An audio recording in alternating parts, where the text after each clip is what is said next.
Good morning friends. आज आपण next 2 disease बघणार आहोत. पहिला डिसीज आपल्याला बघायचा आहे अमीबायासिस आणि सेकंड डिसीज आपल्याला बघायचा आहे ॲस्कॅरियासिस. ओके, तर पहिल्यांदा बघूया की व्हॉट इज अमीबायासिस, त्याचे mode of transmission, signs and symptoms आणि prevention and treatment of amoebiasis. आता अमीबायासिस हा जो डिसीज आहे ह्याचा कॉझेटिव्ह एजंट आहे एंटामिबा हिस्टोटिका. त्याला दुसरं एक नाव आहे amoebic dysentery. Entamoeba histolytica is a protozoan parasite in the large intestine of human which cause amoebiasis. आता हा माणसाच्या इंटेस्टाईनमध्ये, स्पेशली लार्ज इंटेस्टाईनमध्ये काय करतोय, डॅमेज करतोय किंवा तिथे तो राहतोय. जवळपास amoebiasis estimated to cause 70,000 death per year worldwide. 70,000पेक्षा जास्त लोक दरवर्षी जगामध्ये अमीबायासिस ह्या प्रोटोझोआ डिसीजमुळं, स्पेशली एंटामिबा हिस्टोटिकामुळं मृत्युमुखी पावतात. आता आफ्रिका, वेस्ट इंडिज, इंडिया की ज्या देशामध्ये स्वच्छता कमी आहे अशा देशामध्ये ह्याचा प्रादुर्भाव जास्त आहे, इन्फेक्शन जास्त होतं आणि तिथं काय होतात, पेशंट दगावतात. आता पहिल्यांदा आपण बघूया की याचा कॉझेटिव्ह एजंट कुठला आहे, कुणामुळे होतो. तर हा एक प्रोटोझो आहे आणि त्या प्रोटोझोआचं नाव आहे एंटामिबा हिस्टोलायटिका. आता एंटामिबा हिस्टोटिकामुळं अमीबायासिस हा डिसीज होतो, बरोबर. तर आता पहिल्यांदा आपण बघूया की त्याचं ट्रान्समिशन कसं होतं आहे, one person to another person. ठीक आहे. Amoebiasis is usually transmitted by the faeco oral route. आता फिको ओरल रूट म्हणजे काय बघा, जो व्यक्ती इन्फेक्टेड आहे त्याच्या हातामधून किंवा तो जिथं टॉयलेट करतो आहे तिथून किंवा अनहायजिक प्रॅक्टिसेसमधून हा डिसीज अनहेल्दी माणसाकडून हेल्दी माणसाला होऊ शकतो. It can be transmitted indirectly through contact with dirty hands और objects as well as anal और ओरल कॉन्टॅक्ट. आता बघा, डर्टी हँड्स और ऑब्जेक्ट्स. एखादा व्यक्ती आहे, एक लेडी आहे, त्या लेडीनं आपण असं समजूया की तिला अमीबायासिस हा डिसीज झालेला आहे, बरोबर आहे, आणि ती आफ्टर टॉयलेट व्हिजिट करून आलेली आहे आणि तिची एक मेस आहे किंवा ती एक हॉटेलमध्ये काम करते, बरोबर आहे. आता तिच्या नखामध्ये तिनं नेल्स कट केलेले नाही आहेत प्रॉपर, किंवा प्रॉपर हात तिनं वॉश केलेला नाही आहे. आता हात वॉश करण्यासाठी कमीत कमी 10 सेकंद आपण घालवला पाहिजे. काहीतरी सॅनिटायझर किंवा हँडवॉश आपण वापरला पाहिजे. तर तिनं काहीही केलेलं नाही आहे ॲब्सोल्युटली. मग अशा व्यक्ती करून जे काही फूडचं प्रिपरेशन होणार आहे त्याच्यामधून किंवा डिरेक्टली किंवा इनडिरेक्टली तिच्याकडून दुसऱ्या व्यक्तीला हा डिसीज स्प्रेड होऊ शकतो. ठीक आहे. It is transmitted through a contaminated food and water. आता बरेच लोक टॉयलेट व्हिजिट करतात किंवा रिव्हरमध्ये, नदीमधलं किंवा एखाद्या डॅममधलं पाणी वापरतात आणि त्या पाण्यामध्ये तो प्रोटोझो आल्यामुळं जे पाणी तो पुढं कोण पेईल किंवा ड्रिंक करेल त्याला तो डिसीज होऊ शकतो. ठीक आहे. So infection spreads through the injection of the cyst from the parasite. आता त्याचं एक सिस्ट असतं अंड्याच्या भोवती, ठीक आहे, की ते खाल्ल्यामुळं तो डिसीज त्याला होणार आहे. Carrier. When no symptoms are present, the infected individual is a carrier. He is able to spread the parasite to other through poor hygienic practices. आता ह्याच्यामध्ये दुसरा एक प्रकार आहे कॅरियर. बऱ्याच लोकांना ह्याचं इन्फेक्शन झाल्यावरती त्यांना कुठलेही सिम्पटम्स पाहायला मिळत नाहीत. That is asymptomatic phase. ठीक आहे. पण हे जे लोक आहेत हे काय करतात, दुसऱ्यांना इन्फेक्शन करतात. म्हणजे स्वतः त्यांच्यामध्ये ते इन्फेक्शन असतं पण त्यांना कुठल्याही प्रकारची लक्षणं, सिम्पटम्स दिसत नाहीत, पण त्यांच्यापासून दुसऱ्या लोकांना धोका असतो, बरोबर आहे. ही जी फेज आहे ह्या फेजला आम्ही काय म्हणतो आहे, कॅरियर. तर ह्या केसमध्ये अमीबायासिसमध्ये ह्या कॅरियर अनेक लोकांना ते इन्फेक्शन स्प्रेड होऊ शकतं. बरं, ठीक आहे. जे कॅरियर आहे त्यांचा आपण विषय सोडून देऊया की ज्यांना हा डिसीज झालेला आहे आणि त्यांना कुठल्या कुठल्या प्रकारचे सिम्पटम्स दिसणार आहेत त्याचं डिस्कशन आपण करूया. That is symptomatic phase, that is clinical features diagnosed. The patient may or may not be symptomatic and the amoeba can remain latent in the infected person for several years. एकदा का हे infection झालं तर अनेक वर्ष त्या व्यक्तीमध्ये हा एंटामिबा हिस्टोटिका राहू शकतो. If small intestine is affected it cause mild diarrhoea. जर का ह्याचं इन्फेक्शन स्मॉल इंटेस्टाइनला झालं असेल, आता स्मॉल इंटेस्टाइन म्हणजे कुठला, डिओडिनम, जेजुनम आणि इलियम. तर माइल्ड डायरिया थोडंसं टॉयलेटची फ्रिक्वेन्सी वाढते पण ती थोडीशी कमी असते. But if large intestine is affected it lead to dysentery. आता जर का लार्ज इंटेस्टाइन जर एंटामिबा स्लॉटिकना जर पूर्णपणे इन्फेक्ट झालं असेल तर मोठ्या प्रमाणात डिसेंट्री चालू असते. Blood and mucus in the stool. ठीक आहे, त्याच्यामध्ये थोडंसं टॉयलेट वाटे रक्त जाणं, म्युकस जाणं हे थोडंसं पाहायला मिळतं. याचा अर्थ तुम्हाला आज लक्षात आलं पाहिजे की ज्यावेळी स्मॉल इंटेस्टाइनमध्ये काय प्रॉब्लेम येतो टॉयलेटचा तर त्याला डायरिया म्हणायचा. ओके, आणि डिसेंट्री म्हणजे काय की ज्यावेळी तुमचं लार्ज इंटेस्टाइनमध्ये काहीतरी प्रॉब्लेम येतो आणि टॉयलेटची फ्रिक्वेन्सी वाढते तर त्याला म्हणायचं डिसेंट्री. म्हणजे डायरिया आणि डिसेंट्री हे दोन्ही शब्द वेगवेगळे आहेत. बघा, डायरिया म्हणजे काय, infection to small intestine. Okay, आणि डिसेंट्री म्हणजे काय, इन्फेक्शन टू लार्ज इंटेस्टाइन. म्हणजे डायरिया आणि डिसेंट्री हे दोन्ही शब्द कधी यूज करायचे हे तुमच्या लक्षात आलं पाहिजे. सिव्हिअर अमिबायसिस इन्फेक्शन, जर तुम्ही ट्रीटमेंट घेतली नाही, पूर्णपणे दुर्लक्ष केलं तर तुम्हाला कोलायटिस होऊ शकतो. लार्ज इंटेस्टाइनमध्ये कोलायटिस म्हणजे पूर्णपणे तिथलं इन्फेक्शन वाढतं. ठीक आहे. If the parasite reach the bloodstream, it can be spread throughout of the body, most frequently ending up to the liver. It causes amoebic liver abscesses. आणि त्यानं पूर्णपणे जर इग्नोर केलं तर त्या व्यक्तीचं लिव्हर खराब होऊ शकतो, लिव्हरमध्ये पू होऊ शकतो, पाणी होऊ शकतं आणि त्याचा फायनली डेथ होतो.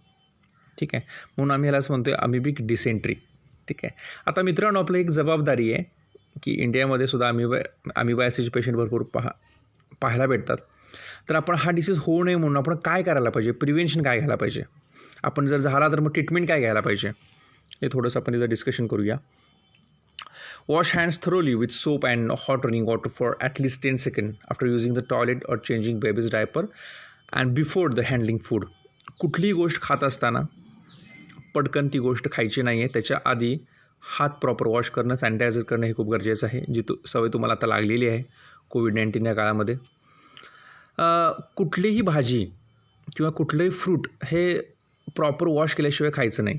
So avoid raw vegetables growing using human faeces and fertiliser. तुम्हाला माहीत नसेल, दिल्लीमध्ये गटारीच्या शेजारी कोथिंबिरी किंवा मेथी ह्याची शेती केली जाते आणि त्याच्यावरती ते जे पाणी स्प्रे केलं जातं ते त्या ह्याच्यामधलं असतं, गटरीमधलं असतं आणि त्याच्यामध्ये हे सगळे प्रोटोझोआ असू शकतात. सो त्यामुळं जे रॉ व्हेजिटेबल्स आहेत किंवा फ्रूट्स आहेत हे प्रॉपरली तुम्ही वॉश करूनच हे केले पाहिजेत. Avoid eating unhygienic preferred food.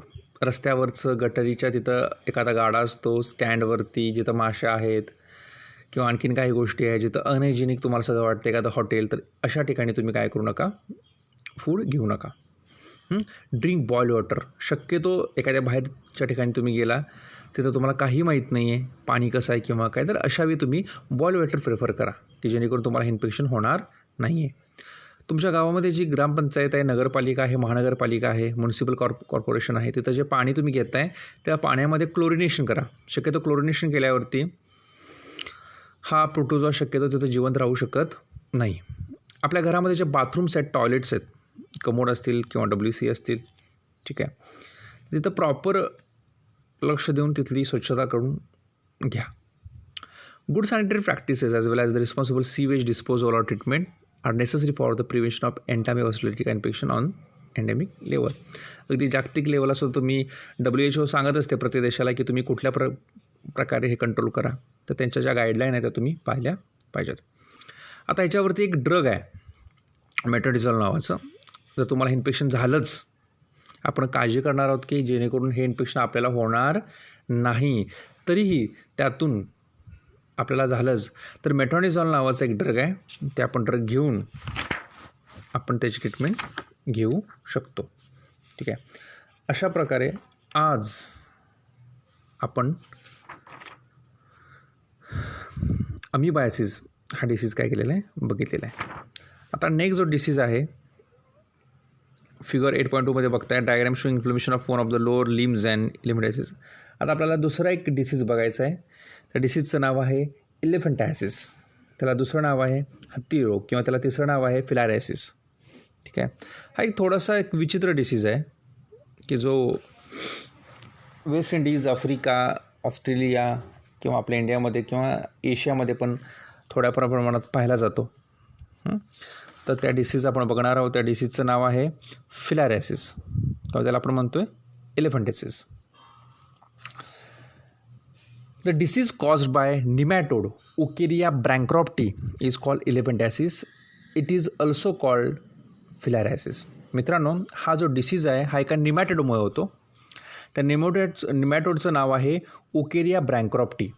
काय नाव आहे बघा, Wucheria bancrofti. आता हा जो डिसीज आहे याचा कॉझिटिव्ह एजंट आपल्याला समजला निमॅटोड Wucheria bancrofti. अजून एक 2 निमॅटोड आहेत की ज्याच्यामुळे सुद्धा हा एलिफंटियासिस होऊ शकतो. त्याचं नाव आहे, माहिती असू दे, ब्रुगिया मलई आणि ब्रुगिया टिमोरी. बघा, एलिफंटियासिसचे 3 पॉझिटिव्ह एजंट आहेत. पहिला आहे Wucheria bancrofti, दुसरा आहे ब्रुगिया मलई अँड थर्ड वन आहे ब्रुगिया टिमोरी. Filariasis is infectious tropical parasite disease that is caused by a thread-like filarial nematode. आता हे जे इन्फेक्शन आहे अगदी आपला जसा दोऱ्याचा धागा आहे तसं थ्रेड लाईक फिलारियल निमॅटोड आहेत की ज्याच्यामुळे हा डिसीज आपल्याला होतो. हे जे निमॅटोड आहेत हे राऊंड वर्म आपण त्याला म्हणतो. आपण हे बघितलेलं आहे 11th स्टँडर्डमध्ये. आता आपण हे 3 बघितलेले आहेत ग्रुप त्याच्यामधले. आता याचं ट्रान्समिशन कसं होतं आहे बघूया. The disease is transmitted to human when the vector insect culex mosquito. आता शक्यतो आपण बघितलं मलेरिया कोणामुळे होतो तर ॲनोफिलिस मॉस्किटो. तर हा जो डिसीज आहे फिलारियासिस किंवा एलिफंटियासिस हा कोणामुळे होतो तर क्युलेक्स मॉस्किटोपासून होतो, female. The inject the infectious larvae in to the dermis layer of the skin. ज्या व्यक्तीला ह्याचं इन्फेक्शन झालेलं आहे त्याच्या ब्लडमधून हा जो पॅथोजन आहे त्याचे जे लार्वी आहे ही लार्वी हा Culex mosquito, female Culex mosquito healthy पर्सनला काय करतो, ट्रान्सफर करतो. ठीक आहे. आणि त्याची लाईफ सायकल जी आहे ती मग त्याच्यामध्ये पूर्ण होते सेकंड पर्सनमध्ये. The human filarial nematode worms have completed life cycle involve 2 host. याच्यामध्ये 2 होस्ट आहेत, male and female Culex mosquito which primary consist of 5 stage. बघा, मॉस्किटोमध्ये 5 स्टेज पूर्ण होतात.